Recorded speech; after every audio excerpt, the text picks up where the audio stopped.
आप कानून के खिलाफ जाओगे, कानून देवेंद्रनाथ महतो पर लाठियां बरसाई गई। की राज्य सरकार गंभीर है। आप जाकर खुद को अगर किसी दरवाजे पर जाकर सर को पटकोगे और खून निकल आएगा तो वो उसकी जिम्मेदारी किसी को नहीं। क्या आंदोलन करना गुनाह है, पाप है? क्या रिजवान क्रांतिकारी बोल रहे हैं कि आप लोग चुपचाप रहिए, तानाशाही चल रहे हैं? नहीं, तानाशाही नहीं चल। हम गरीबों के साथ में, हम शोषित वंचितों के साथ में ये राज्य सरकार है। यदि फिर भी आप बॉर्डर को क्रॉस करोगे तो लाठियां तो पड़ेगी। युवाओं से मिले जाकर के कि हाँ क्या समस्या है बताइए आपकी, एक बार भी कब गए वो बता दीजिए आप। देखो बिल्कुल जाएंगे, अवसर आ रहा है। अभी तक गए नहीं आप? जेपीएससी पर बात किया? मैंने बात किया जेपीएससी। सच बोल रहे हैं? बिल्कुल सच बोल रहे हैं और बात भी हमने किया है सीएम साहब से। जेसीसी जाते हैं अपने समर्थकों के साथ, छात्रों के साथ, और उन पर लाठियां बरसाई जाती है।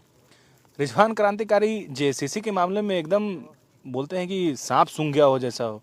देखो एक बार भी सामने नहीं आया कि हाँ अगर ये जो छात्र ये बोल रहे हैं कि पेपर लीक हुआ है या कुछ भी धांधली हुई है तो कम से कम आंदोलन में शामिल हो जाते वहाँ पर, या फिर उनका जाकर के हौसला बढ़ा देते, या फिर उनको आश्वासन देते कि हाँ आप लोग हिम्मत रखिए, हम रिजवान क्रांतिकारी हैं, आप लोग से पहले भी जुड़ाव रहा है, आप लोग ये रहिए, निश्चित रहिए, आप लोगों का समाधान होगा। कुछ नहीं, जेसीसी में रिजवान क्रांतिकारी नील बटा सन्नाटा।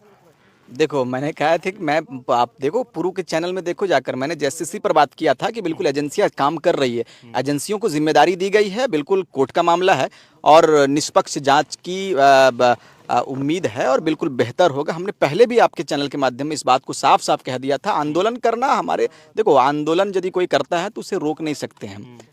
आप कानून के खिलाफ जाओगे, कानून देवेंद्रनाथ महतो पर लाठियां बरसाई गई, सबने जो है इसके खिलाफ आवाज उठाई, सरकार की जो है आलोचना की।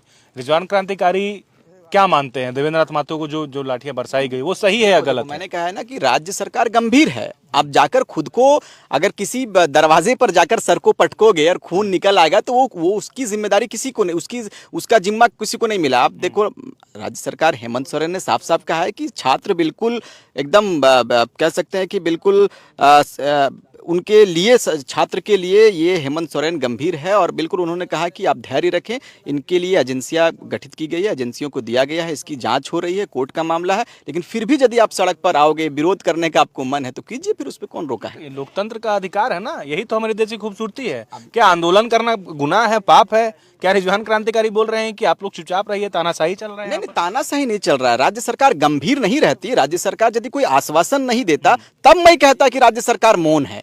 राज्य सरकार खुद कहा है, राज्य सरकार ने खुद कहा है कि धैर्य रखें। हेमंत सोरेन जी ने कहा है कि धैर्य रखें, हम छात्रों के साथ में है, हम गरीबों के साथ में, हम शोषित वंचितों के साथ में ये राज्य सरकार है। यदि फिर भी आप बॉर्डर को क्रॉस करोगे तो लाठियां तो पड़ेगी। जेपीएससी के अध्यक्ष की नियुक्ति नहीं हुई, रिजवान क्रांतिकारी का क्या पहल है, क्या कोशिश है? कभी गए आप जेपीएससी या कभी उन युवाओं से मिले जाकर के कि हाँ क्या समस्या है बताइए आपकी, एक बार भी कब गए वो बता दीजिए आप। देखो बिल्कुल जाएंगे, अवसर आ रहा है। अभी तक गए नहीं आप? अभी नववर्ष है, हम लोग चारों तरफ बिजी शेड्यूल है। हम लोग इस बार भी मैंने मुख्यमंत्री महोदय से मिला, मैंने छात्रों के विषय पर भी मैं बात किया हूँ, ऐसी बात नहीं। जेपीएससी पर बात किया? मैंने बात किया जेपीएससी। सच बोल रहे हैं? बिल्कुल सच बोल रहे हैं और बात भी हमने किया है सीएम साहब से और बिल्कुल आश्वासन उन्होंने दिया कि इस पर काम हो रहा है और बिल्कुल छात्रों के साथ खड़ा है। भाई हमारे मुख्यमंत्री छात्रों के साथ में खड़ा रहता है, छात्रों के साथ में कभी वो गलत होने नहीं देगा। बिल्कुल आश्वस्त रहें।